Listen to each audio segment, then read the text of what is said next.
Welcome back. Gather round once again. It is that time on the weekend where we do what we do here. Thank you for joining me here. It is another episode of the Professional Nomad Podcast. I am your humble host, as always, Stefano. I want to say thank you if you're able to join me on this live broadcast here on multiple platforms this weekend. If you're watching this on the replay, I want to tell you thank you as well. Um, Today, we're going to talk about a topic that is very popular. Um, and I think a lot of people need to learn about it, but we also need to make sure that we are doing our research and we're understanding what exactly it is that we're getting into when we talk about this topic. And when it's a very, very, very serious life decision, right? So, with that being said, today's topic is digital nomadism. So we're going to talk about this, and I'm going to create a series talking about certain types of visas. So we're going to start with this one because this is the most popular visa right now, and it should be one of the most easiest visas for you to obtain. Um, Depending on the country, you should be able to obtain a digital nomad visa, but you need to do your research and you need to understand the requirements for you to get it. A lot of them are, let me say, strenuous or steep or stiff, right? Some of them are easy to meet. You just have to know about how to go about meeting them, right?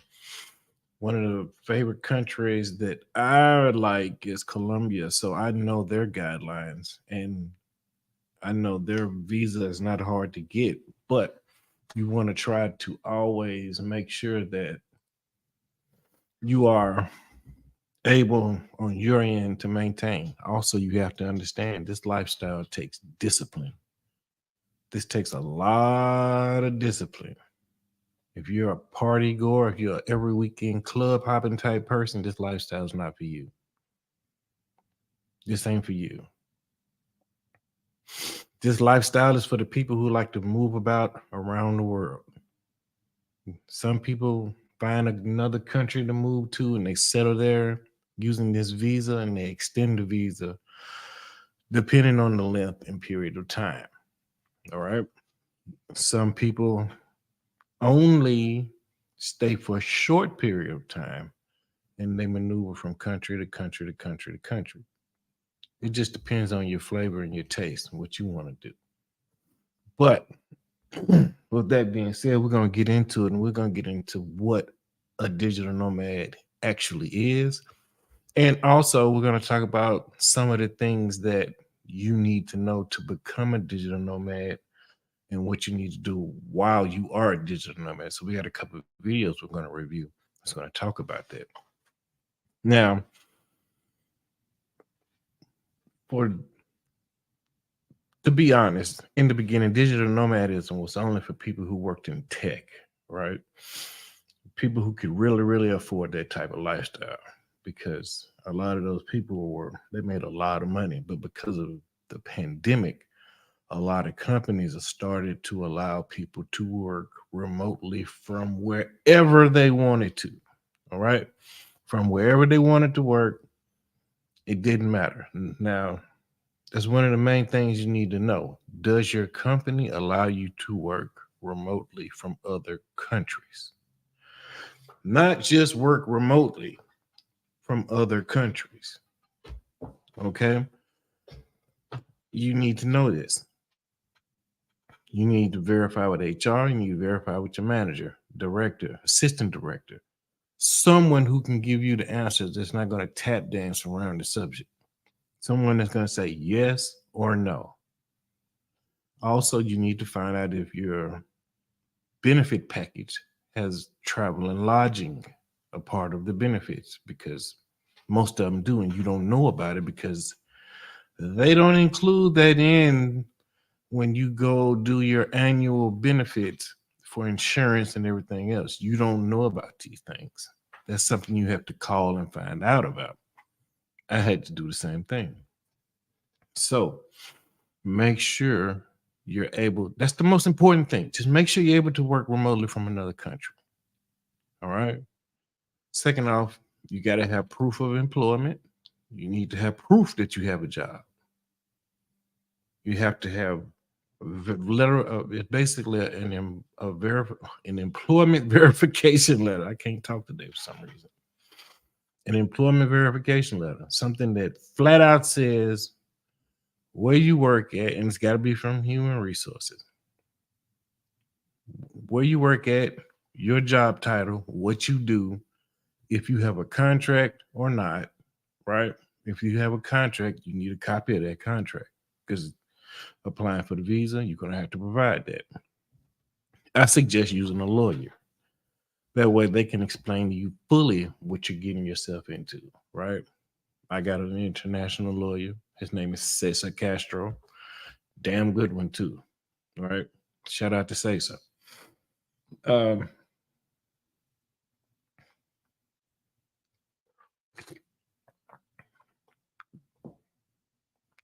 it's just a few things you need to know. And while doing this, you want to be prepared. Like I said, but the lifestyle, it takes discipline. So you have to go ahead and get yourself prepared for these things. All right. What's going on? I see we got people in the chat. So let's go ahead and see who we got in here. What's going on, Sensei? What's up, man? Salute. Thank you for joining. Appreciate it, man. Really appreciate it. What's going on? What's good, fam? Hope you and your family are good. Thank you. Also, we got the beautiful La Kikina. Gracias, mi cielo. Make sure you are subscribed to my YouTube channel. Make sure you hit that notification bell. Make sure you hit that notification bell. Make sure you hit that subscribe button. If you're watching this on the replay, make sure you are subscribed. All right. That way you can stay on top of this information. This topic today, this is something that a lot of people got to pay for. And I'm going to give it to you for free today. You know what I'm saying? What's up, Black Empowerment? What's good? What's going on, good brother? Man, I'm all right over here. I hope everything's going on good with you. All right. All right. So I'm going to pull up this video and we're going to get right into the subject. All right. I don't want to ramble. We're going to talk about what's going on right now. So give me a second. Let me have this video pulled up.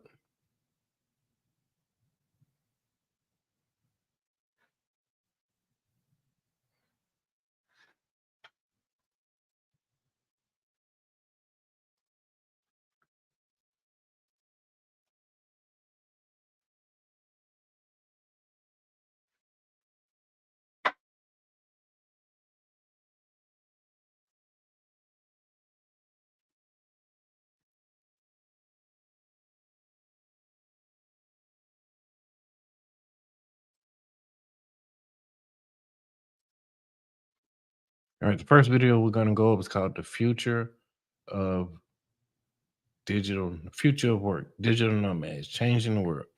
The video I made a couple years ago, so I'm gonna drop the link in the chat. All right, and it's from a young brother. He's in Thailand right now. Let me share this with y'all. If just in case you guys want to go back and watch it, you can. All right. Remember, the game is to be shared. The game is to be told, not sold, guys. So, boom, let me drop it in the chat for you. Share my screen with you, and we're going to get right into it.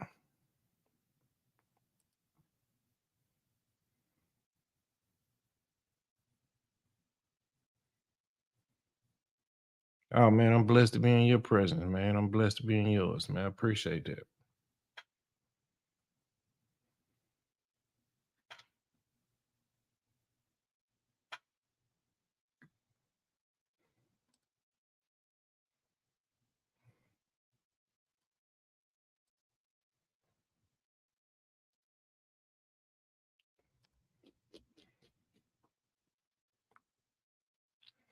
That's the link, guys. I dropped it in there for you.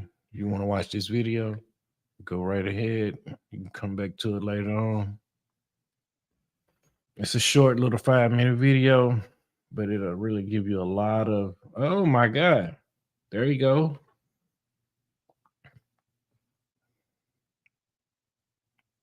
The contractor, what's going on, brother? Salute, man. Thanks for coming through here.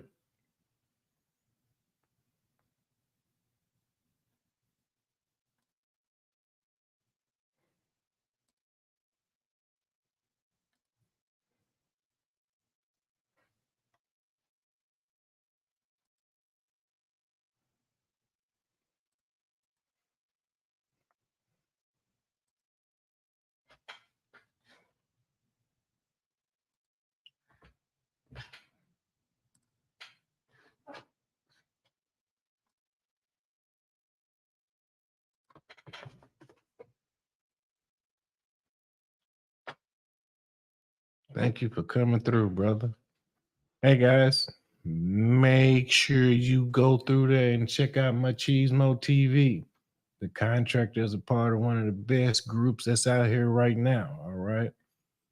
Look, don't take my word for it. Check out this clip. Make sure when you go over there, you can check out their page, him and Salty Balls. They're on my page. All you gotta do is scroll down to the bottom and then one of my recommended channels. All you gotta do is scroll down there, click the link, and go to their channel. All right.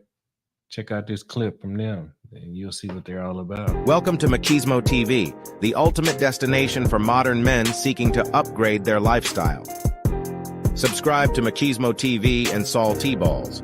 We stream daily from 12 midnight to 8 a.m. Eastern Standard Time, the best male-centric content.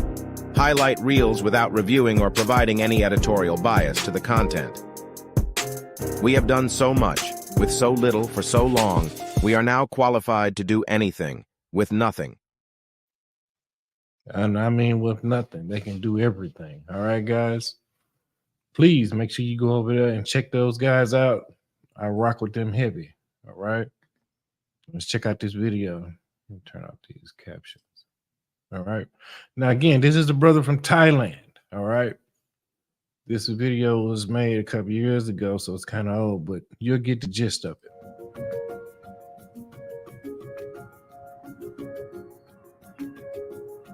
Even before the pandemic, nearly 8 million Americans were already digital nomads. The tech revolution had allowed them to leave the office behind. Many are entrepreneurial millennials, piecing together freelance gigs anywhere in the world, as long as there's Wi-Fi. When you live here, you don't take these too often, but they're some of the most convenient ways to get around the city. Eric Prince has logged thousands of miles working and traveling as a digital nomad. After a decade in the military, he didn't want the corporate life.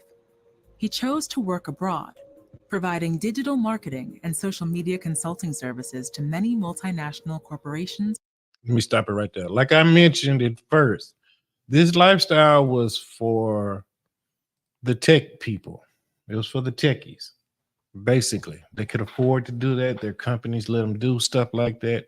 And, you know, when the pandemic hit, a lot of the people who were working remotely, right, they were stuck in these other countries. So they had no other choice but to remain there.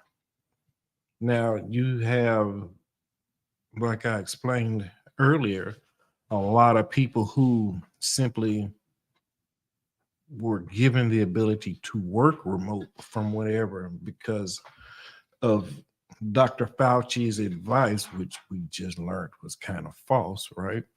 If you've been paying attention to the news, right? So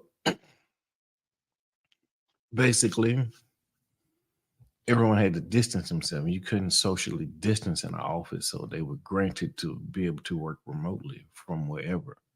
Now, one of the things you got to understand is that if your company does not allow such a thing, you can't do it. You can't just take off with the company computer if they give you one and expect to be able to work wherever. You need to make sure that they allow this type of thing. All right. Well, let's get back to this video.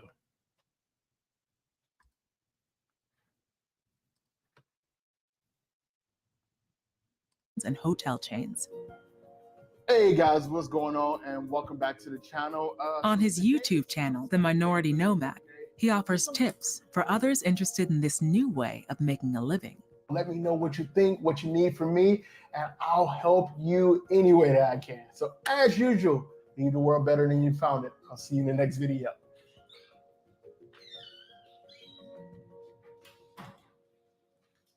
A digital nomad is somebody who uses technology to do their job remotely. It's closer to a remote worker. So the world of work is changing. There's no doubt about that. And digital nomads have always been leading the way in this conversation.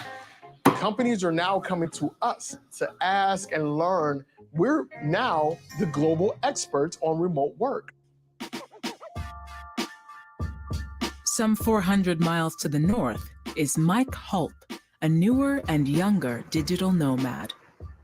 He's working in Chiang Mai, Thailand, one of the world's top digital nomad destinations, with its low cost of living, wide range of co-working spaces, and easy access to high-speed Wi-Fi. Yes, my name's Mike. I sent you a message online about Airbnb. I've been working for Airbnb remotely as an independent contractor for about 2 years now. I was a part of their referral program, so I was essentially signing up new hosts and then getting paid a commission for every new host who signed up. One of the really, really great things about being a digital nomad is that I don't have a boss. I can set my own hours. I have the flexibility. Location independence is also very important to me. Hold on. Let's go back a second. Now I want you to see what his salary is, right? Let me go back. All right, everybody can see that, right? Now, here's the thing. Here's what you need to know, and this is very important. The conversion rate of the country that you want to live in. The goal is to win. The goal is not to move to another country as a nomad, as a digital nomad, and to blow your damn money. All right? Am I making sense here? Put a 1 in the chat if you understand what I'm saying to you. All right? You need to know the conversion rate. Your US dollar is strong worldwide. The US dollar is, for the moment, the international trading currency. Okay? So, with that being said, okay, because it is the international trading currency, that means it is strong, but it does not mean that every country you go to, it's going to equal out to the same amounts. All right. In Thailand, they have the Thai baht.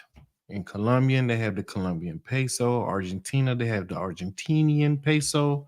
Mexico, they have the Mexican peso, etc., etc. That is the first thing you need to know when you are trying to do this and you want to live this lifestyle, okay? The very first thing, how far will my money carry me? Forget the fact that you're an American. They don't care about you being an American.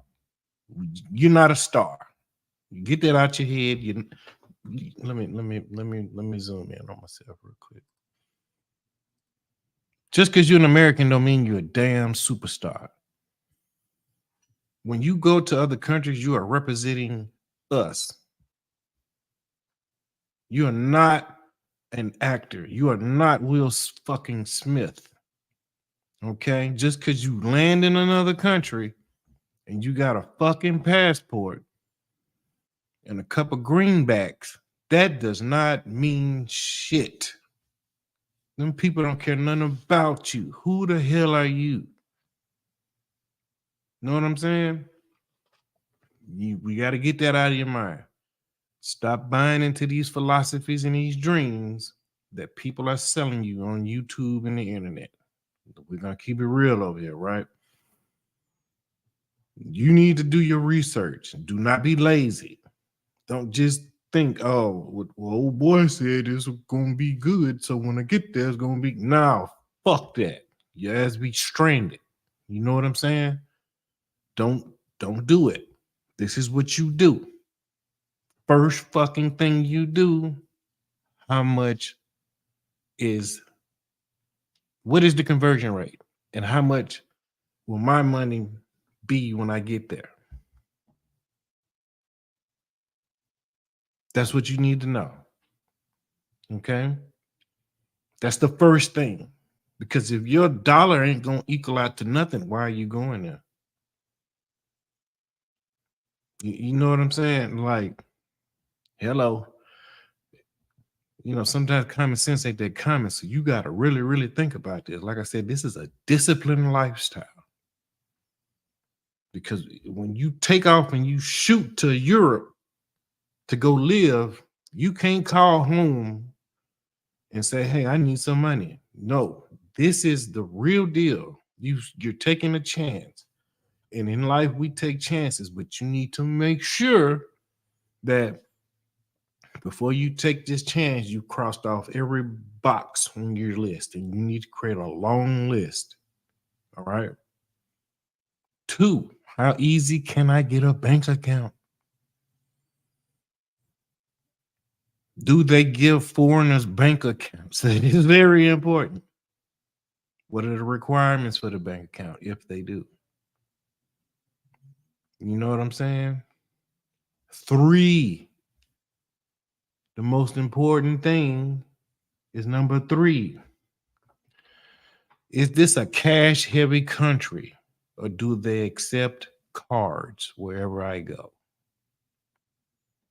Those are important, because what you don't want is to end up in the grocery store with a cart full of groceries and you try to hand them your card and they say, we don't take a card. There's nothing like being embarrassed overseas. And I see some brothers agreeing with me. Thank you, brothers. I really appreciate that. All right. Make sure you subscribe to my Instagram page. We drop shorts over there. I got to go drop some more over there soon. But we have an Instagram page. Please make sure that you are following me on all social media. All right. Gracias la quina, como siempre, mi cielo. How far will my dollar go? How easy is it for me to get a bank account? What do I need to do to get the bank account? All the same, right? Is this a cash heavy country? Is it or is it not? All right. Very important to know. Because for one, if it's not a cash heavy country, you don't need to be walking around with a bunch of fucking cash on you. You'll get robbed. You can't replace the cash. You can replace the card. All right. Very easy to get robbed in some of these countries. Every country is not like the United States. Some of these countries ain't no law. The police are bona fide mall cops. And you're a foreigner. They're not going to care nothing about you. The only thing they're going to do is escort your ass to an embassy so they can get you out of here because you're a problem. So you got to remember when you go to these other countries, especially if you look like me, you understand what I'm saying? You represent us. So you got to go over there and act like you got some sense. You are not a star. You are not from there. You have no rights. You have nothing. Nothing pertains to you. So you got to move accordingly. All right? Let's get back to the video.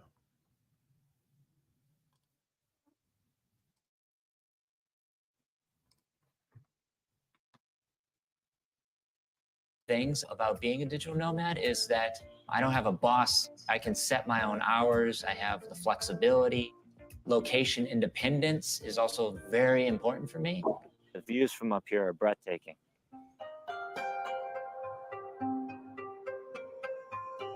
How much? Yeah, use it. I don't even know what this is. Those digital nomads were ahead of the curve.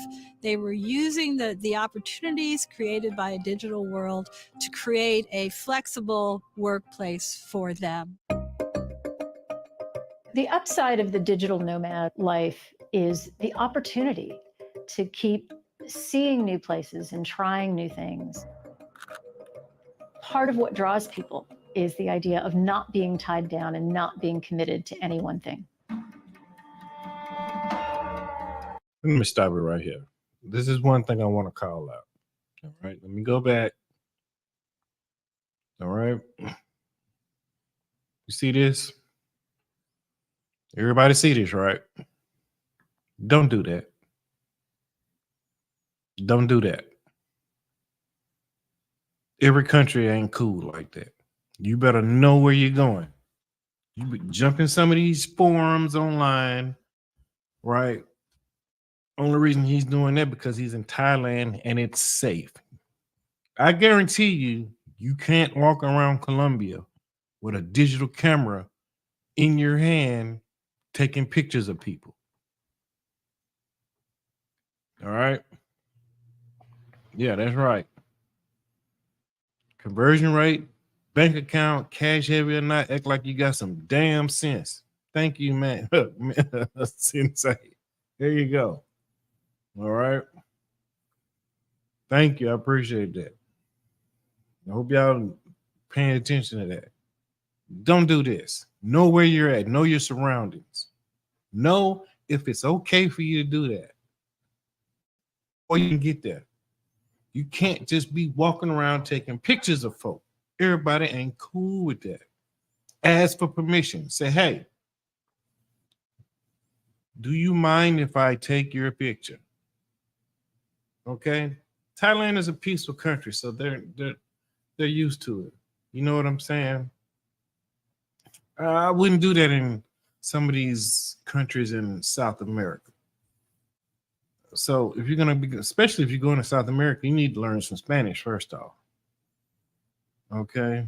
It don't hurt to, if you got an iPhone or iPad, you can get Rosetta Stone. It's $44 every 3 months. Start there. You know what I mean?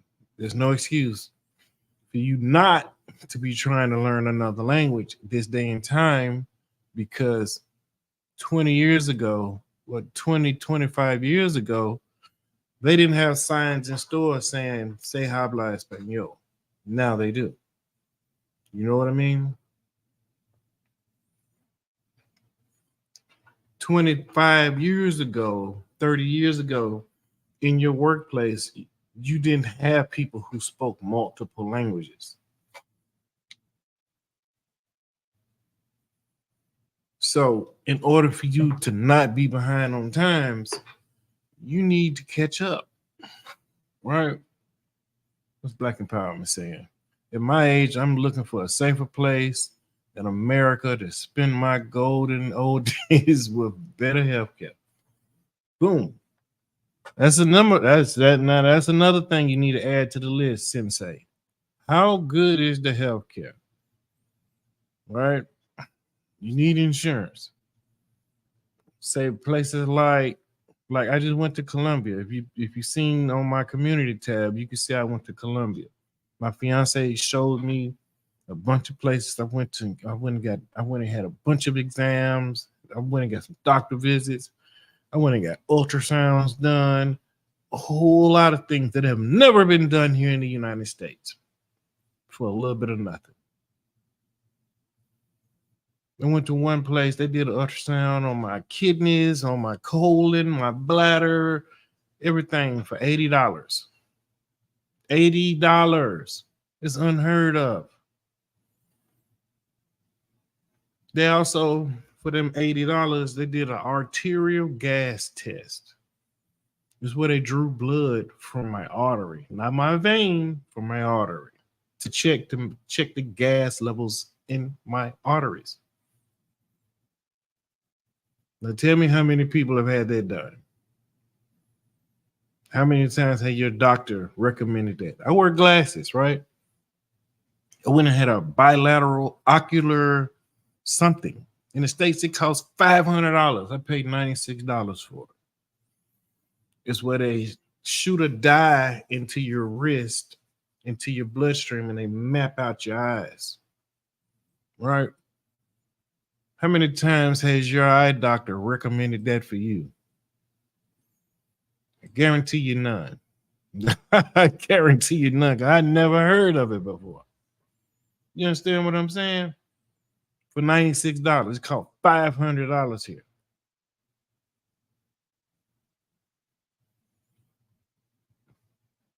It's like the United States healthcare system is a joke. They're taught to manage your symptoms, not to cure the symptoms. I mean, I'm not an expert here, but you know, you see them things on the wall back there, right? A couple of them in healthcare. My whole family been in the healthcare since the 70s, so I got a little, I know a little something. Trust me on this. If my bookshelf wouldn't have broke down, you get to see all my books that I got from school and everything while I got my healthcare education from. They over there somewhere. I'm looking for a new bookshelf so I can put it up. Finish my studio look. But the point is, you want to know why you have these conditions. And here they're not trying to help you cure them. They're just trying to manage it on along so they can make money off of it. It's like the United States is one big laboratory. And you're the patient from birth to the time you leave here. Right? You can go to other countries and get superior healthcare. Look at where we stand in the world as far as healthcare goes. And you'll see why you see women going overseas getting BBLs and because they can afford it. You can afford healthcare overseas. Here you can't even afford it. I work in healthcare, I can't even afford it. Ain't that a damn shame? I can't even afford the shit here. I gotta catch a flight to go get seen about. And best believe that's what I'm gonna do. Every single time going forward. No. Now that I done seen what I done seen, I ain't going back. It better be an emergency. If it ain't no emergency, catching a flight, put that blue book to use. You know what I'm saying? But anyway, don't let me ramble. We're going to get back to the video. All right.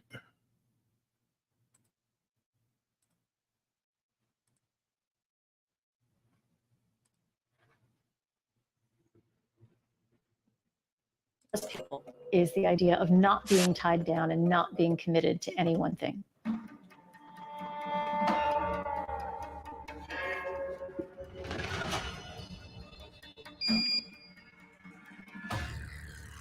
We're going to see an explosion of remote workers after this virus is done, because companies are going to finally understand the power of allowing people to work remotely. Eric Prince has embraced his identity as a remote worker and spent years building up a global client base. Another thing, hold on, let me point this out too for y'all real quick who travel. You see this? I want everybody to see this, right? Okay. In other countries, this is a no-no. This is a mistake. Now, Thailand is a lot safer, okay? But in some other countries, you cannot wear your little travel kit like this. This needs to be in front of you, not behind you. Somebody can easily walk up and pickpocket you. Take everything up out of there. You can have everything in your iPad. You can have a camera in there. You can have everything in here. Don't do that. All right. Let me share this.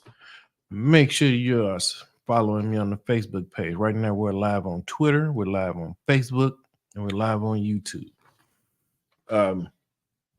Please make sure that you follow me on all social media. All right. Also, I want to go ahead and put up the stream sponsor. My guy, Quiet Storm. I got to edit this.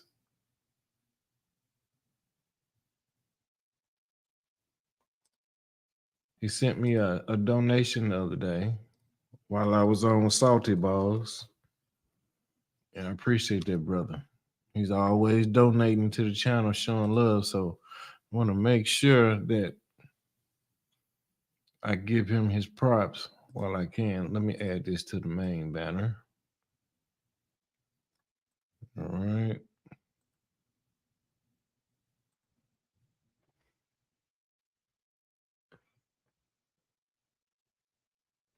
Bear with me real quick.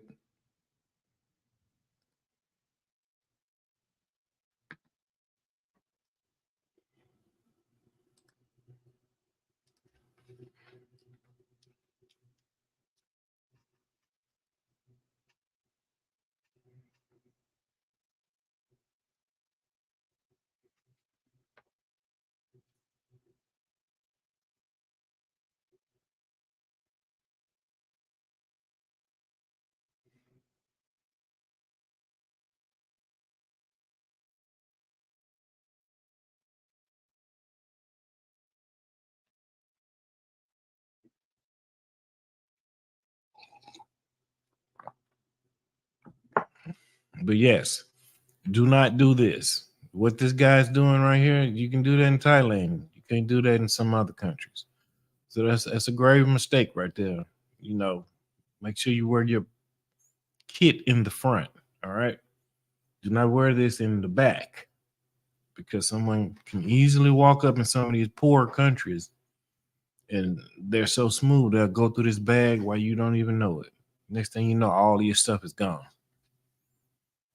So you got to make sure you're on your game at all times.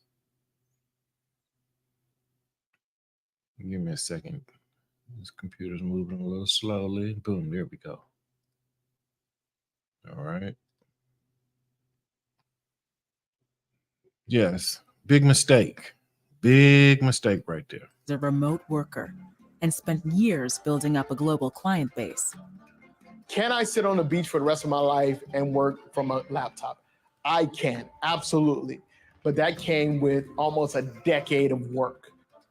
So when we have a conversation about being a digital nomad or remote worker and having a work-life balance, it's not even a close comparison. Beautiful. The difference is, in the US, in that system, you have no true freedom.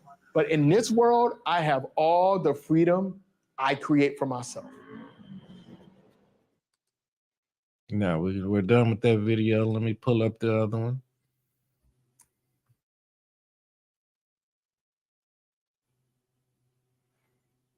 All right.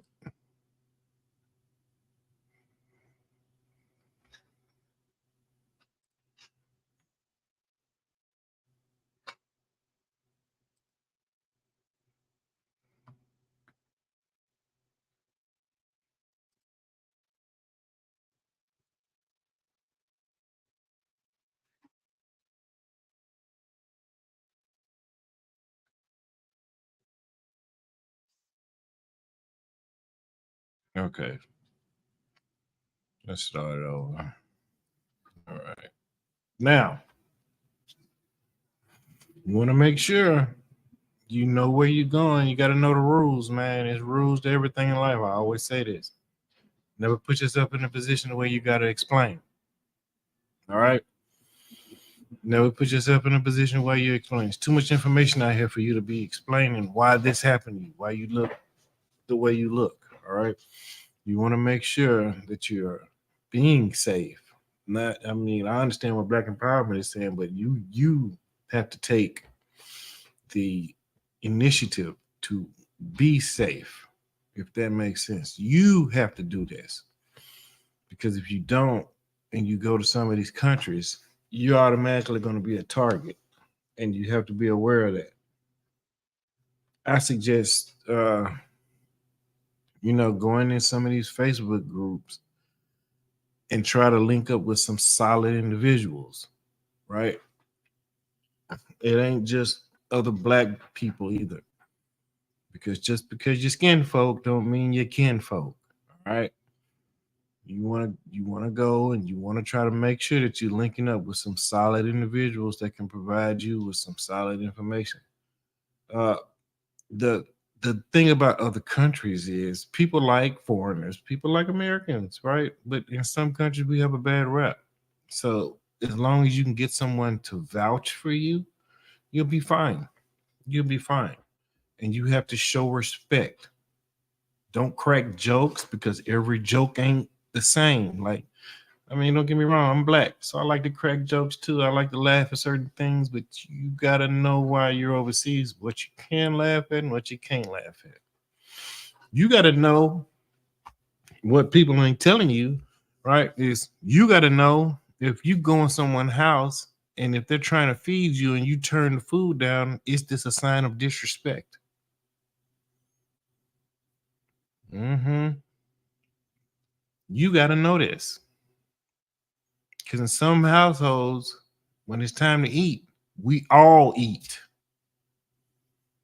I mean, make sure you don't eat before you go, because they might feed you like a hog, and you get into them, no, no, no, I'm not hungry. They're gonna think, oh, he's too good. He's fucking American. This and this and that.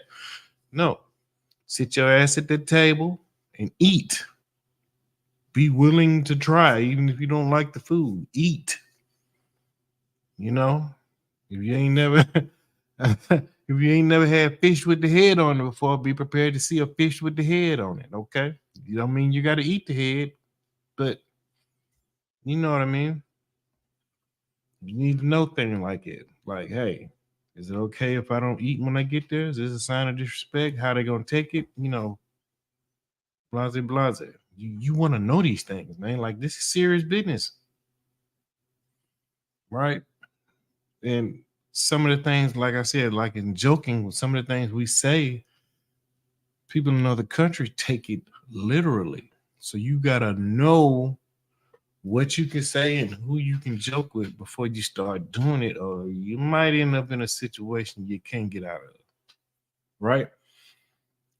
See, it's a lot of things people don't tell you, because people get on here and they get to acting go mellow. What they say in Colombia, go mellow, stuck up, like I'm better than, right? Because you're not always gonna be around a certain class of people. This is my point. So when you find yourself around a different class of people, how you act and how you move means everything. You represent yourself exactly in that manner. If you want to be able to walk out of that door, you will do what you need to do. All right. Make sure you're following me on X. All right. Follow the podcast on X. We're on there. We're live on there right now. All right, guys. All right. So we're going to review this next video. It is from a lady. Her name is, the name of the channel is iVisa. So what I'm going to do is I'm going to drop this one in the chat as well. And if you want to check it out, you're more than welcome to, because this one's going to tell you a couple things you need to do to be a digital nomad. There's a link right there. Just dropped it in there, guys. Make sure you go check out this video that I'm about to share, but we're about to go through it right now. All right.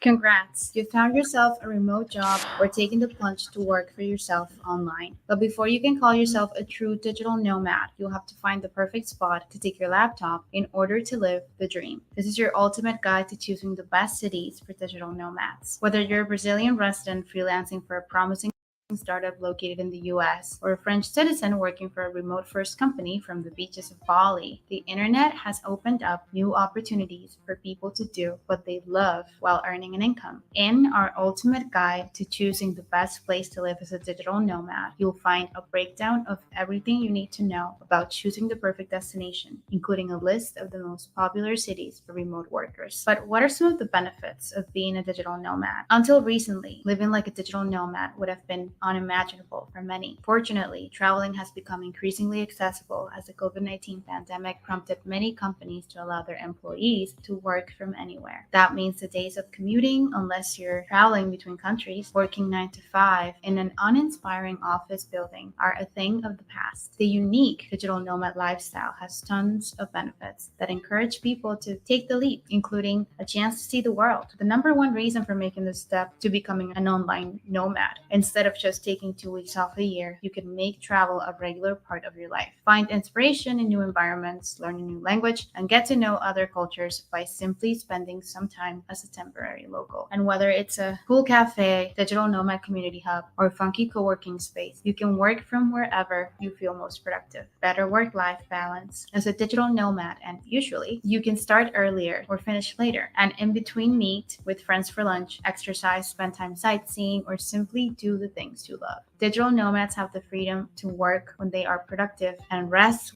Let me stop it right there. Hold on. Let's get a couple things straight real quick. All right. First and foremost, now all that is fine and dandy. Okay. It depends on your company. If they got you on a block schedule, a block time frame, you work 8 to 5, you're going to have to work that same schedule.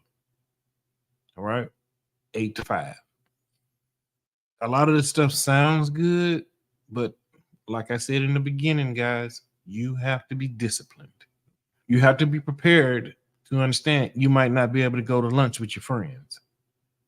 I got to finish this stuff. I got to finish my day out first. Then I might be able to catch y'all for drinks later or for dinner, something like that. Right. But here's the thing. Can you do it? You have to be able to know yourself, and don't nobody know you like you. So the main thing that I'm trying to get you to understand here is that this is all fine and dandy, but you need to be able to make this happen. And if you make it happen, you have to be able to stick to a regimen. All right. You have to be able to follow a schedule. You can't get bored easily. You can't, oh yeah, I have nothing to do. I'm bored. This ain't the life for you if that's what you're if that's your norm. All right. That's not how being a digital nomad works, because you'll lose your job playing around. And then what you gonna do? You know what I mean? Then what you gonna do? You can't do that. Going to yoga while you're supposed to be working. No, all that sounds good, but yeah, that's not how it really works. Okay. Every company don't allow you to start when you want to, finish when you want to, start now, come back later, finish it. That's not how it really works. And you know this and I know this. So let's be adults about it. Some damn lotion. Let's be adults about the situation. All right. That ain't how it works. That's not how this thing works. You have to approach it like you are in the office. I work remotely. I work from home. I approach it like I'm in the office still. I approach it like my manager could be walking up behind me at any moment. I'm not paranoid, but at the same time, I ain't gonna get caught slipping either. You see what I'm saying? That's one thing you're not gonna ever be able to say is that I don't do my job. Okay. So while you're becoming a digital nomad, you want to make sure that you are handling your business correctly. I mean, people can say you're a digital nomad lifestyle of freedom and travel, and yeah, all that is good when you have time to do that. If you've handled your work correctly, right, and you got out there and you've done what you're supposed to do and you finish your day, yeah, okay. Go see the hillside. Go see the mountains. You know what I'm saying? Go do something that you couldn't do when you were in your own home country. But the whole thing that you're going to be able to just live freely and no, that's not reality. That ain't the truth. That's a lie. You're gonna have to have the same structured schedule. You're gonna have to live disciplined and do what you're supposed to do. Oh my God. Once again, my God. Hey, what's going on, man?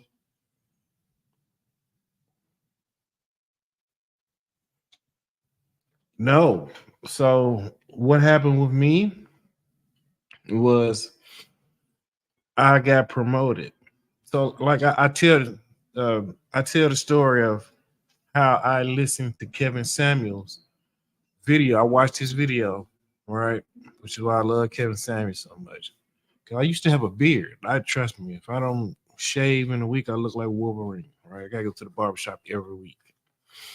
Stay ready. If you stay ready, you don't gotta get ready. You feel what I'm saying?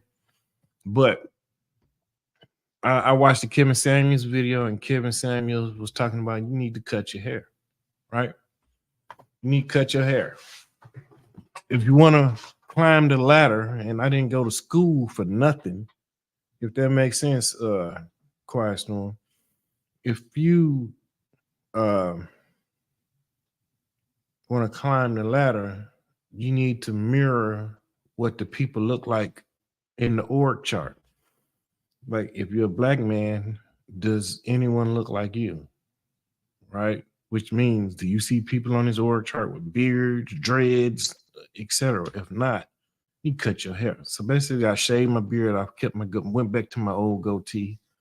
I always had a low haircut, so I did that. Boom, got promoted. When I got promoted to supervisor, what happened was they brought me in the office to train for 2 weeks and sent me back home. After that, I've been remote ever since. That's how I work remote. But my company is international. We're everywhere, put it that way. Brazil, Colombia, Philippines, we're everywhere. And I'm trying to stretch the needle myself. Um, so it wasn't just a work remote, but we have remote positions. That's the thing. I didn't have to demand it. It was just part of the job. They automatically converted it. It wasn't part of the job description either. It was automatically. It was pandemic, and they didn't know if they wanted people in the office or not. It's really all it was, brother. And I got lucky. So I just got to manage my team from home, and I've been like this ever since. The only time I really see people from the office is when we have a Christmas party. You know what I'm saying? And I'm at the Christmas party because I want to bump. I'm one of those bump shoulders with the big wig type people. Let me pick your brain. Let me see. Let me let you see who I am, and let me figure out who you are, so I can try to talk to you. So I can try to, you know, slide my way on in. Because when we were in the office, bro, That's how you had to do it. You might run into the vice president. Oh, hey, Mr. Blah, blah, blah. How you doing? Oh, I'm all right. See if they know who you are. You know what I'm saying? Shit. I'm telling you, everybody know who I was. Oh, hey, Mr. Boo, boo, boo, boo, boom. How are you? Yeah. And then I got promoted. All that changed real quick. All that changed. But now everybody knows who I am because of my work ethic, though, bro. My work ethic is top tier. You know what I'm saying? They even stole some ideas from me, and you hear me say stole, right? They stole some ideas from me, and now they're using it in the department. So now I don't talk no more. I don't say nothing. I'm gonna just take my ideas to the next level, which right now that's what I'm looking for. My next promotion as we speak. You'll never get tired, bro. Never sit there, never settle. You know what I'm saying? I've been in this position 3 years. It's time to move on. If you think it's like I explain to my people, I tell them never sit here, don't never get comfortable. Right? The days of sitting in a department for 20 years is over. They will send you home with a rocking chair. And I'll be damned. You're not gonna send me home with a rocking chair. I'll stop when I get tired or I age out. One or the other. The goal is director right now, and I'm only at mid-manager level. The next level is manager, so I got a ways to go. Appreciate the question, though, pimp.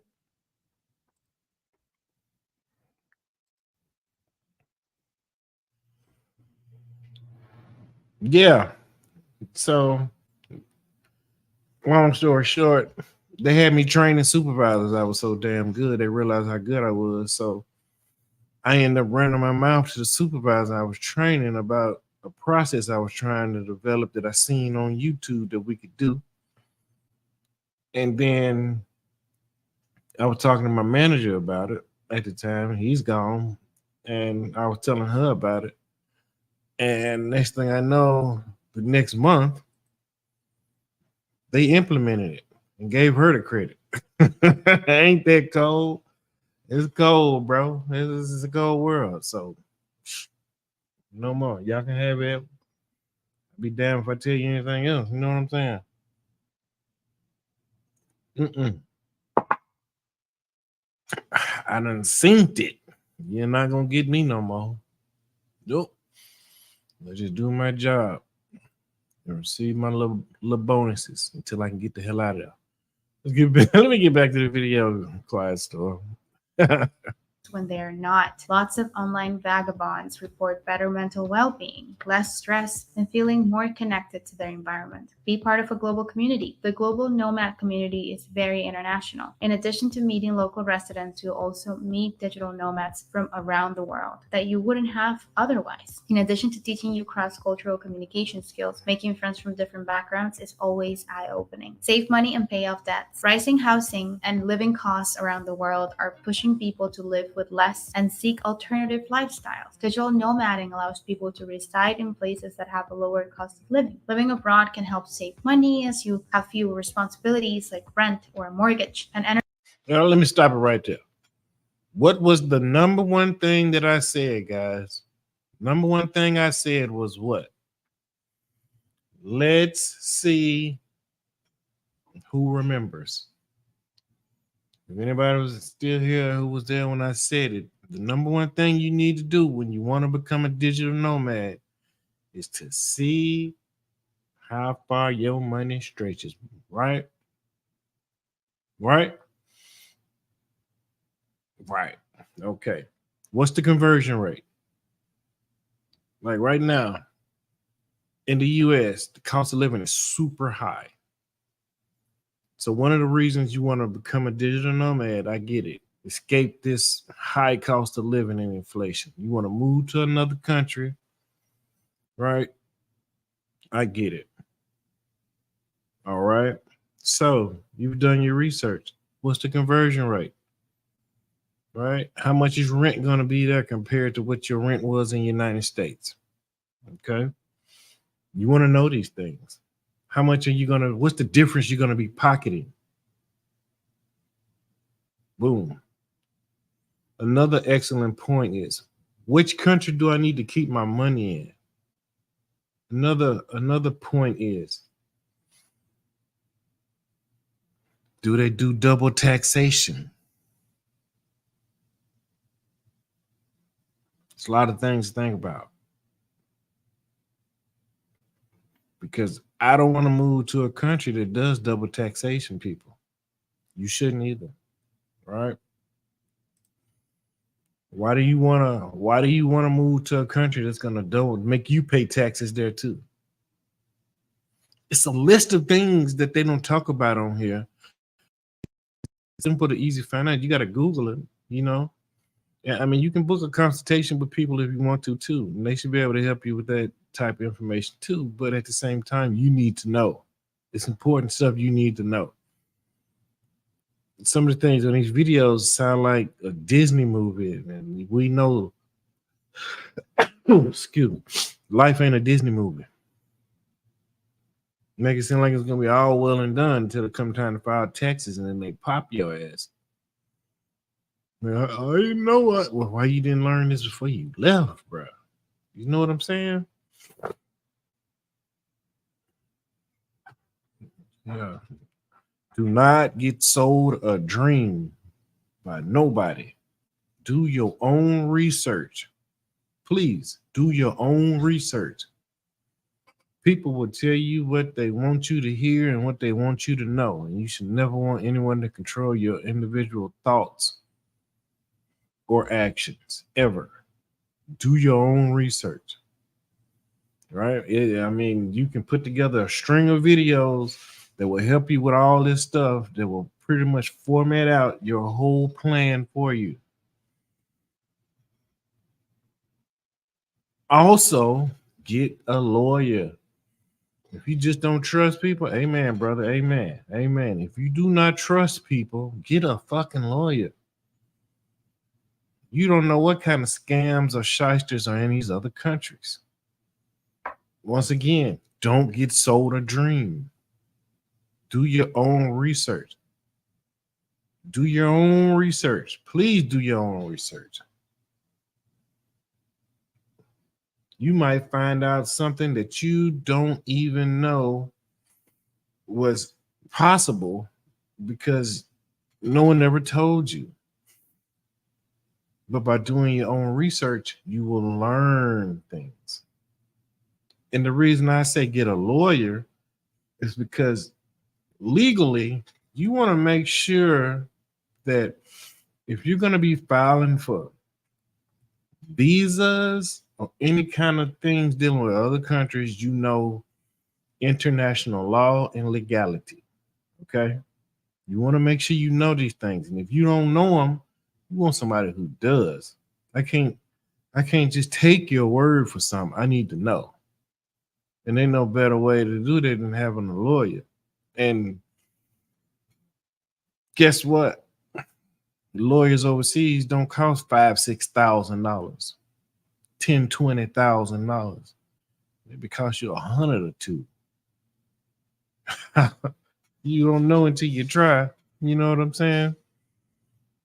Your lawyer might charge you $200 to do everything for you. $200. This is a lawyer we're talking about here. So yeah, consult with an attorney. Talk to an attorney, man.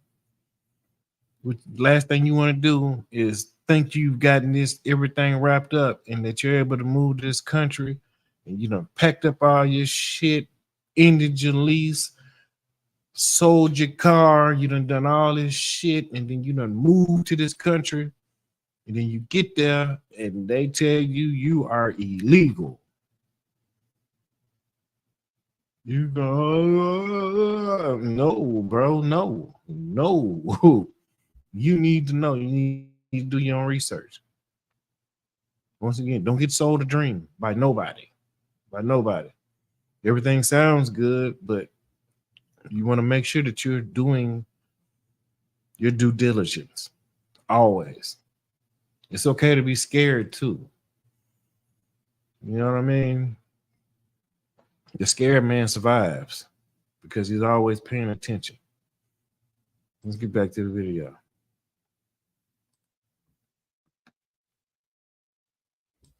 Energy bills. With a little planning, you may even be able to pay off your student loans earlier than you expected. How to choose the best city to work remotely as a digital nomad. As a digital nomad, it is up to you to decide where and how to spend your days. However, choosing the best place to live as a digital nomad is a lot different from choosing a vacation spot. While the choice also depends on your personal preferences, there are some cities that are nomad friendly than others. Below, you'll find the key criteria that we use to define the best digital nomad cities. Ease of entry into the country. It's relatively easy to get a short-term visa if you're from a country with widely accepted passport. Often you can simply show up and get a visa on arrival for 1 to 3 months for free or low cost. If you intend to stay and work remote in a place for a longer period, things can get a little more tricky. Visa policies can differ a lot from one another, so when researching new locations, you should look at the visa requirements first. Is it easy to get a visa? What is the process for extending, and how often is it possible? Does the country offer a digital nomad visa? Also, consider the rules for working while in a country. While most countries don't allow employment with a local company without a work visa, digital nomads are usually considered tourists. It is, however, a good idea to check this before departure.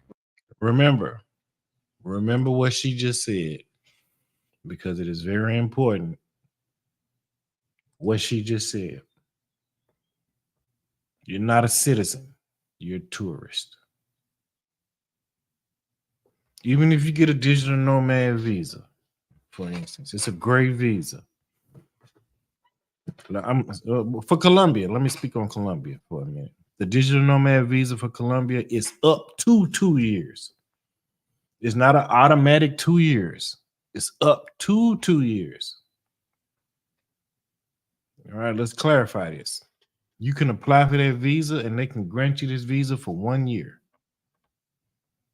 Then you can go back and then you reapply and you automatically get another year. Now, there are cases where people get the full 2 years, okay? But what happens if you don't? What happens if you get denied? These are things you need to know. That's why you need an attorney, right? Look, you can apply for the visa on your own, but I'd rather use an attorney because at least they can fight on your behalf, if that makes sense, right? Anyway, like I was saying, the digital nomad visa, once you apply, they might grant it for 6 months, then you reapply. They'll extend it for another 6 months. Then they extend it for another year, or they extend it for another 6 months, or they extend it for another. You know, it's not automatically guaranteed that you're going to get it just because you applied for it. That's the one main thing that you need to understand. That's just for Colombia, right? So it's this big mythology. It's a big myth thinking that you can get this 2-year visa. So it's a 2-year visa. You can apply and get it. No. I've done the research. I know. I'm part of the Digital Nomad Association of Colombia. If you scroll to the bottom of my page, you'll see the Digital Nomad Association of Colombia there. They have live streams frequently. So I know what the hell I'm talking about. All right. If you'd like to join the Digital Nomad Association of Colombia, let me know. Send me an email. I can send you a link and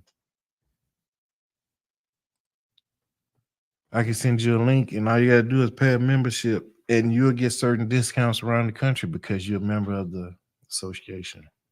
Looking at Cali, Colombia as a retirement visa. Do your research, man. Cali's cheap though. You know what I'm saying?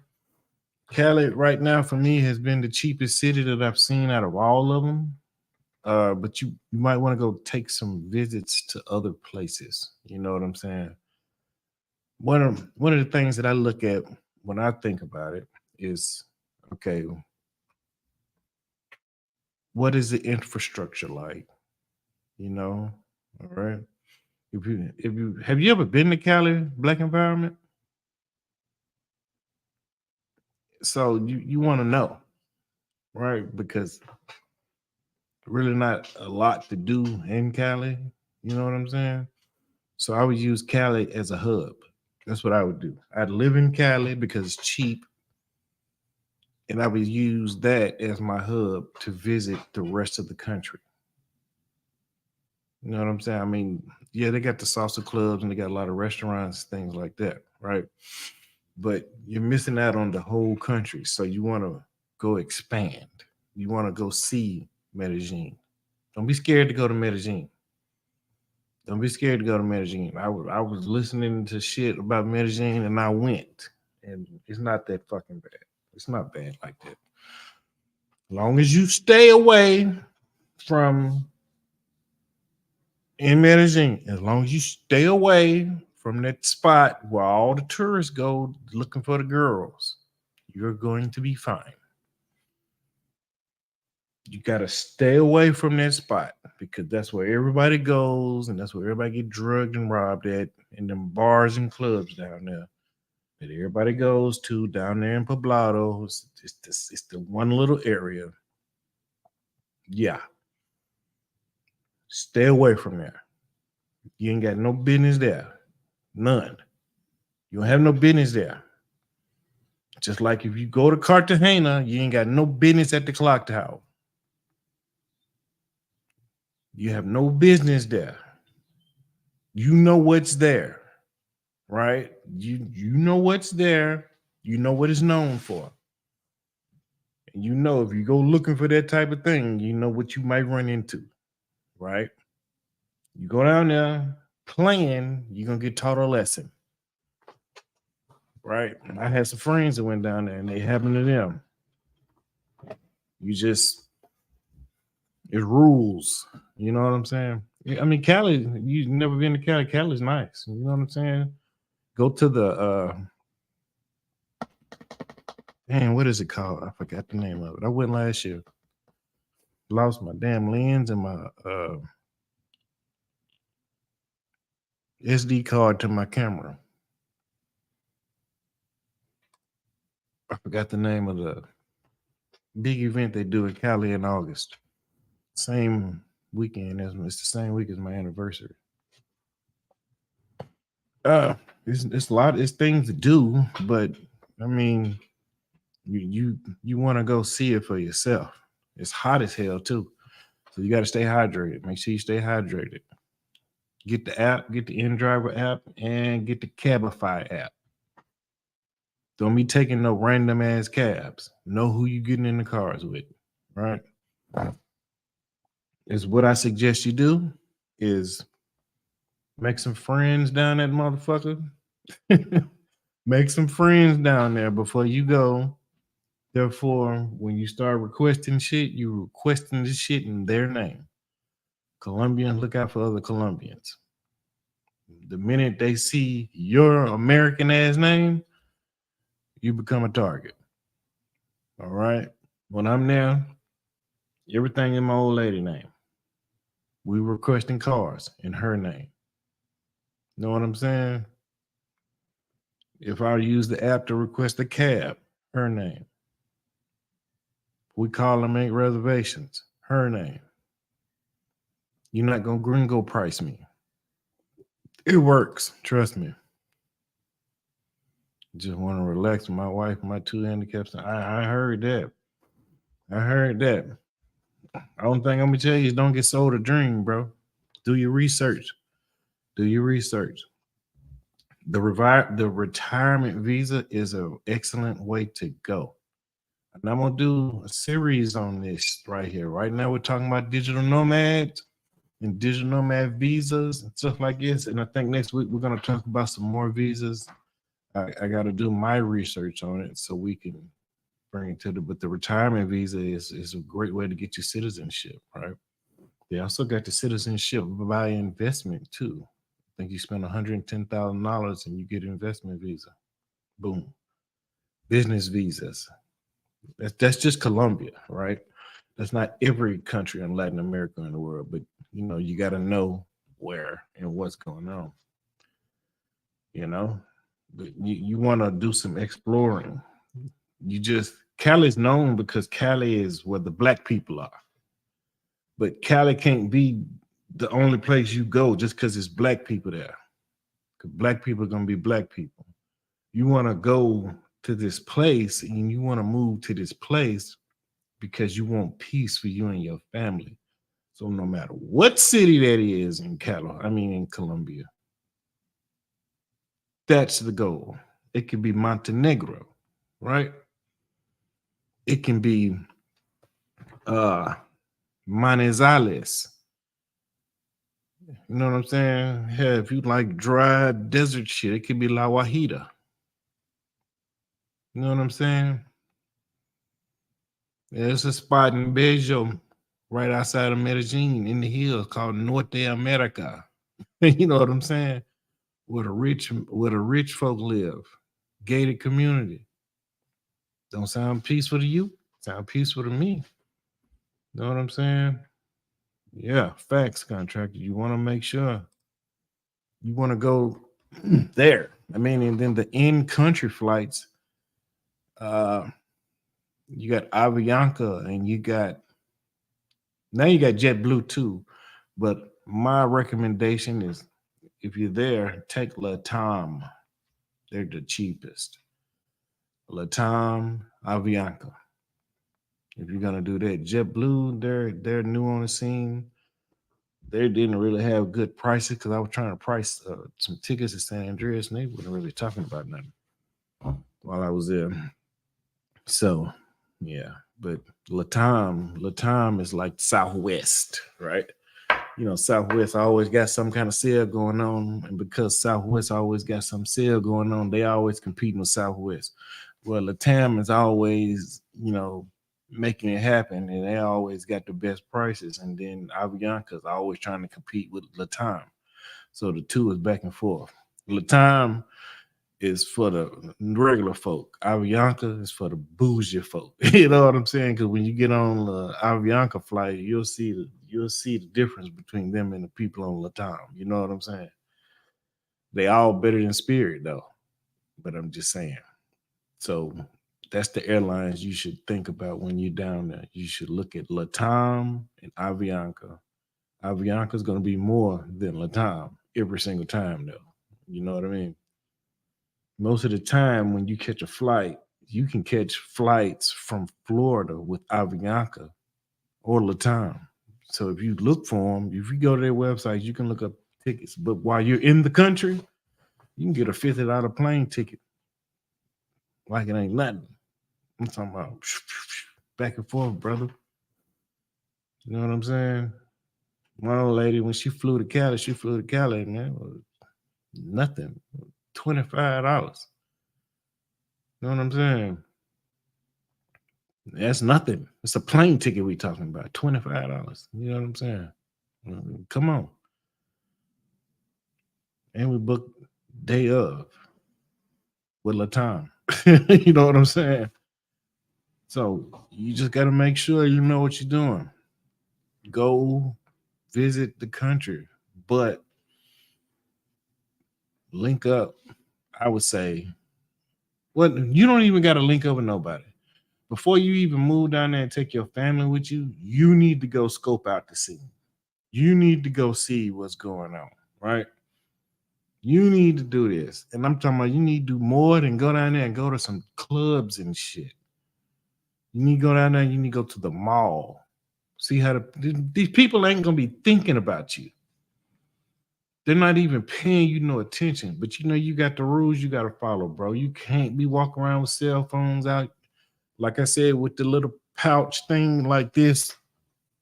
This thing right here, it needs to be like this. If you even wear it. Don't wear this thing with it in your back because they're going to pickpocket you like it ain't nothing. Going to regret you even did that. I don't even wear it out. I go straight from the airport, straight to the Airbnb. Then at the Airbnb, I plan whatever I'm going to do. Boom. Back to the Airbnb. I ain't wandering. That's how you do it. You know what I mean? I'm not roaming around the city. Man, fuck that. That's how you always get kidnapped. You know what I'm saying? You take your ass down there, you go look, is this where I want to go? Is this where I want to live? All right. Also, I don't know what you do for a living. I don't know where you work, right? But I just recently discovered my job give me discount on plane tickets. So my last trip, I only paid $400 for a round trip ticket. Last minute to Medellin. Guess what I'm gonna use to buy tickets from now on to go to Colombia. Yeah.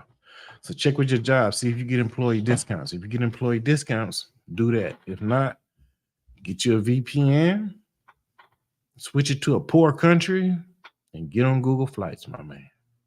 Hey, here you go. That's the game right there. Save yourself some money. Let's get back to the video. There's a way to do it, man. You know what I'm saying? Just got to be smart about it. Reliable internet. Simply put, as a remote worker, you need reliable internet. The thing is, fast Wi-Fi is not always found in remote coffee shops in South America, for example. Make sure you're aware of the local internet situation, including what's available in your potential accommodation, cafes offering free Wi-Fi around town, and data offered by mobile internet providers. Assess if you need decent internet access all the time, or just to check your emails, do simple research, or conduct internet-intensive Zoom calls. From a personal perspective, if you like to stream movies, you will also need a stable internet connection. It's all up to you. Relative cost of living. Cost of living is one of the most important things any remote worker should consider when choosing a destination. In the end, you can live somewhere you can't afford, not for very long at least. No matter how much money you make, you'll still want to get the best value. The most important costs to take into account are accommodation, food and restaurants, entertainment, co-working spaces or office, flights and transportation. Websites like the Nomad list can also help to make a complete assessment of living expenses in many cities around the world. Availability of co-working spaces or laptop-friendly cafes, while your accommodation might be a perfectly good spot to work from. Sometimes you want to get out and change it up a little. Or if your living space doesn't offer the comfort, inspiration, or internet you desire, it's good to know that there are other alternatives available. Identifying cities with a vibrant digital nomad scene and many co-working spaces or laptop-friendly cafes might be something to consider before choosing. Lifestyle and things to do. Working and playing are both part of the digital nomad world. Of course, every person has specific hobbies and interests. Whether you're a chilled-out surfer, shopaholic, social butterfly, or hiking enthusiast, different cities and countries have their own unique things to offer. Choose a city that matches your interests but also offers something new that you've never tried before. Isn't that the point of traveling the world, after all? Vibrant community. Even if you aren't shy about making new friends, in a coffee shop or at the gym, digital nomads meetups help a lot to find like-minded people to hang out with.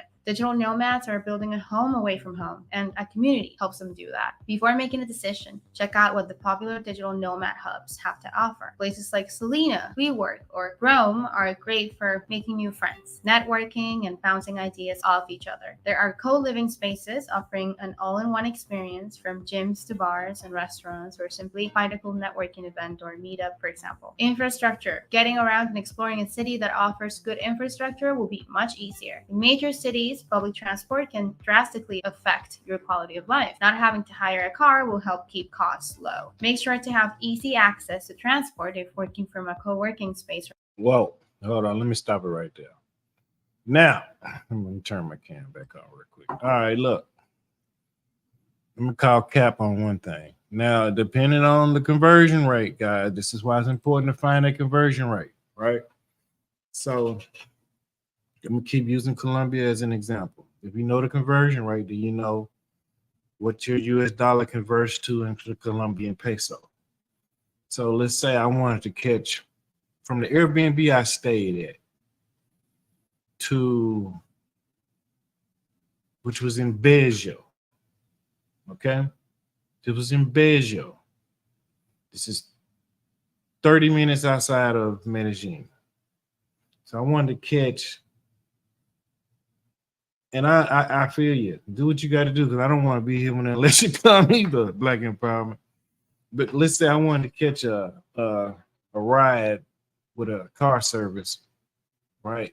Don't use Uber. Uber's illegal. Use InDrive or Cabify, right? So I call for the car. Now remember, this is a 30-minute drive from Belgio to El Poblado, right? So, boom, I catch the ride. All the drivers take cash. So you pay them in cash. I do the conversion rate. I only paid $5 for a 30-minute ride.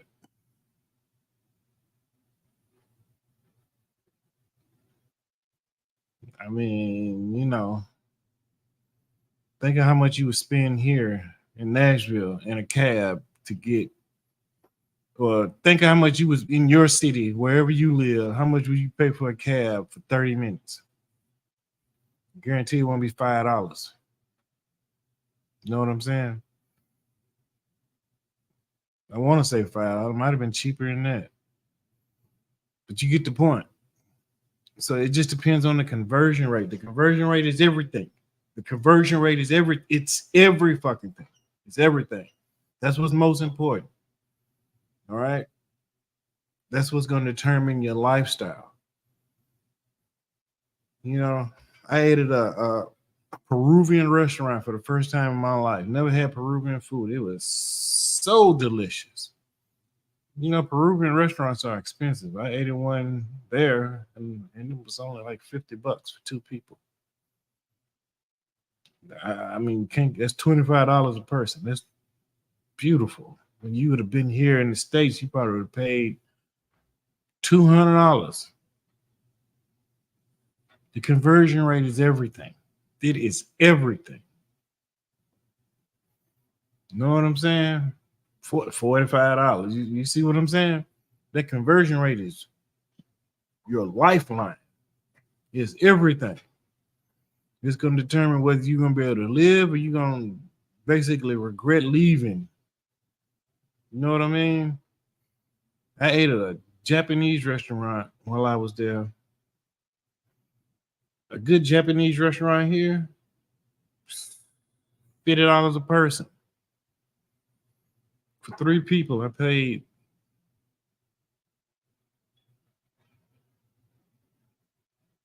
$25. $25, man, at a Japanese restaurant. We talking about of class.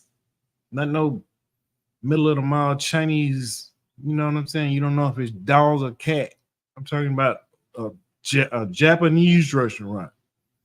You know what I'm saying? I paid $25. That was with tax and all for 3 people at an upscale Japanese restaurant. That conversion rate is everything. Everything. Everything. $45. Damn. Oof. Make you want to catch the bus. Know what I'm saying? This don't make no sense how much things are here. This is ridiculous.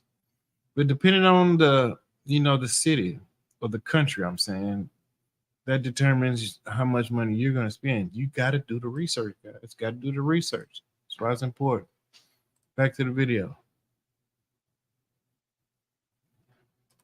Or office. Some cities are perfectly safe for biking or walking, which also helps you stay in shape and breathe in the fresh air after a busy day. Safety theft. Accidents can happen anywhere, and digital nomad hubs are generally safe. However, it's good to do your research before you go about which neighborhoods to avoid, if it's safe to walk at night, and how LGBTQ friendly a place is. As the old saying goes, better to be safe than sorry. Other things to consider. Additionally, other digital nomads may consider time zones, friendly locals, nightlife, language, weather, healthcare, food, and local culture factors to take into account. So let's skip to the good part. Based on all of the above, where are the best places to live for digital nomads? Best digital nomad cities to live in. We've scoured the internet and asked for tips from digital nomads, pulled our resources, and handpicked some of the best cities to live in as a digital nomad. And here's our top 5. 1. Chiang Mai, Thailand. Looking for a stunning yet low-key city to work and play? Then the northern Thai city of Chiang Mai in Southeast Asia may be the answer to all your digital nomad needs. The city center boasts modern co-working spaces surrounded by lush jungles, breathtaking temples, and vibrant night markets. When you consider the low cost of living in Thailand, it's no secret why Chiang Mai is so popular and secured the top spot on our list. There are so many benefits of being a digital nomad in Chiang Mai, including amazing food and being surrounded by nature. That's why it's been named the digital nomad capital of the world.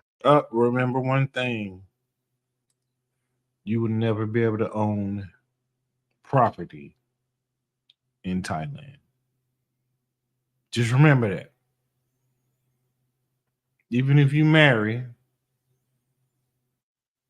and you guys buy a property together, if your wife dies, you have to sell the property because you're not a citizen. You'll never own anything over there. That's one thing to keep in mind. Now, if you don't care and you're just going to bounce around, that's that on that. Right? But if you're looking to do long-term investments and things like that as a nomad, Thailand is not the place for you. Neither is the Philippines.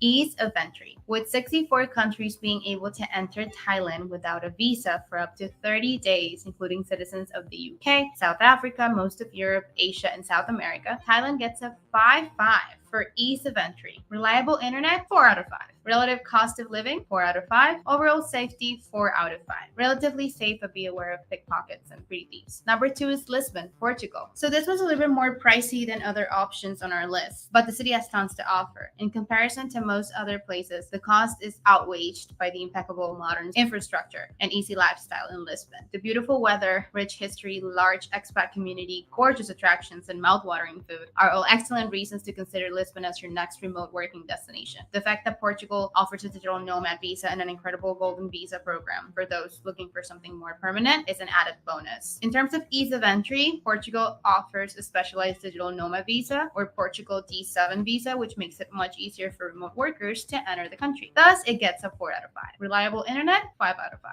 Relative cost of living, 3 out of 5. And overall safety, 5 out of 5, as it has one of the lowest crime rates in Europe. Number 3, from divine street food to inexpensive accommodation and high-speed internet, Ho Chi Minh City is every digital nomad's dream. Saigon, as locals call it, is actually the main financial hub of Vietnam and is one of the most modern and bustling cities in the country. With a few co-working spaces, a solid community of digital nomads, and the very low cost of living, this is a great city for first-time digital nomads to kick off their journey. An added bonus is the easy access to Vietnamese coffee whenever you need a quality caffeine hit. Ease of entry. Vietnam offers a digital nomad visa, which can be both single entry or multiple entry, which is reasonably priced, so it deserves a 4 out of 5. Reliable internet, 3 out of 5. Relative cost of living, 4 out of 5. Overall safety, 3 out of 5. Relatively safe, however, the crime rate has risen in recent years. Number 4 is Mexico City, Mexico. Why not try this vibrant metropolis? Bursting with rich culture, history, beautiful neighborhoods, incredible food, vibrant local bars, and fantastic co-working spaces, Mexico City has something to offer every digital nomad. We recommend looking into districts like La Condesa, Roma, Polanco, Reforma, Santa Maria la Ribera, Coyoacán, and the Centro Histórico to live, as these tend to be safer areas in Mexico City. However, remember to be vigilant of pickpockets and keep your wits and your belongings about you. If you're traveling alone, avoid the Ciudad Neza, Iztapalapa, Doctores, and Tepito districts. During the day, Plaza Garibaldi is a must visit, as the authentic mariachi performances are the perfect break during a work day. However, the area can be quite unsafe at night, so be careful. Mexico City is a great option for digital nomads on a budget who are craving a change of pace and culture. In terms of ease of entry, Mexico offers a temporary residence visa, which many consider their digital nomad visa, as it allows remote workers to stay in the country for up to a year with option for renewal. The convenience of this earns the city a 4.5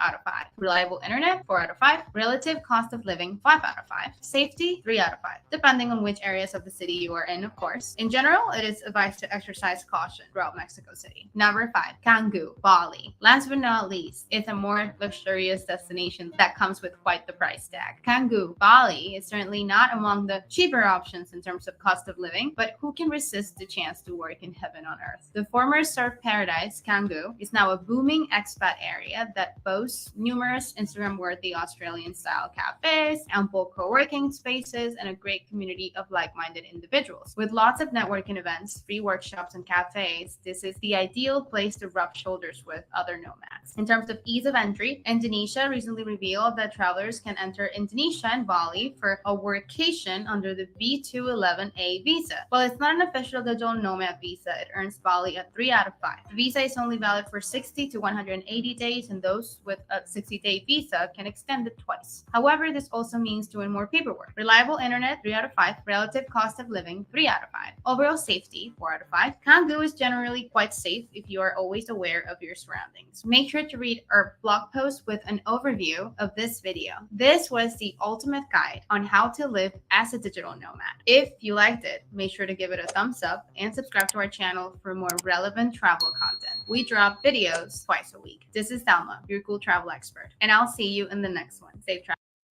All right, guys. What do you think? For those of you watching it on the replay, leave your comments below. All right. If you like this type of visa and you think it's for you, do what you need to do. They gave you the list, the top 5 destinations where you can apply. I mean, where you can go to be free, basically, with digital nomad destinations. Notice they didn't have Colombia on the list. Medellin, Colombia, and Bogota, Colombia. That should be number 6 and number 7. Those are top digital nomad locations as well. They didn't put those on the list because Colombia has a bad rap, right? Man, I feel you. I feel you. I feel you. I feel you. Let me know. Quiet Storm. I got a lawyer for you. You know what I'm saying? You can hit him up. He'll work for you. I'll plug you right in, brother.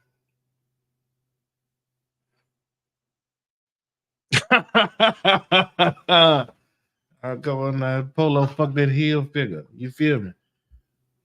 Yeah, we don't get out like that around here.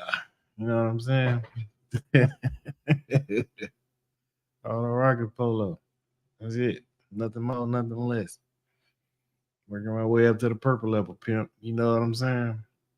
But yeah, if you think the digital nomad lifestyle is for you, find your location that has great ease of access. That's it. But you need to you gotta do your research, man. Gotta do your research. Next week, I'm gonna see about putting together a list of the different type visas offered around the world. Therefore, you'll know your other option, because in some of these countries, you might not get that visa off the rip, but you might can get the tourist visa first. Get the tourist visa, then while you're in the country, you go ahead and apply for the digital nomad visa, right?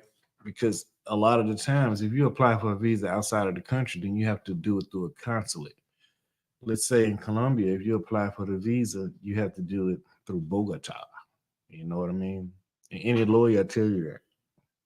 You got to go through Bogota. But my recommendation is use a lawyer. Make sure you're all the way legit. You crazy, Quiet Storm. Make sure you're all the way legit. You know what I'm saying? You don't want to play with your legality overseas, especially. And then, like I said, the cost is low. Probably $200, $250, man. I mean, think of if you ever been in trouble. I've been in trouble before. You know what I'm saying? $250 for a lawyer. Every time I jump on that. You know what I'm saying?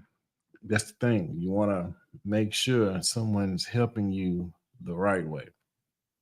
And if Colombia is your destination, I got some resources for you. They're down below on my page. Just scroll down. You'll see the Digital Nomad Association of Colombia, which I'm a proud member of myself. And you also see Castro and Salazar. That's my lawyer. Let me know. I can make a personal introduction for you. It's my guy. But been on here a long time, almost 2 hours. This is my longest live stream ever, guy. I appreciate everybody that came through, man. I rock with all y'all. Y'all know that. Thanks for showing your love. If you're watching this on the replay, please make sure you hit the like button. Please make sure that you are subscribed. A lot of the views that I get are for people that are not subscribed. So make sure you hit that subscribe button. And likes are free, right? We're coming, and we're growing, and we're going to keep going. We're not going to stop. All right, guys. Thank you for coming through. Salute. I'm out.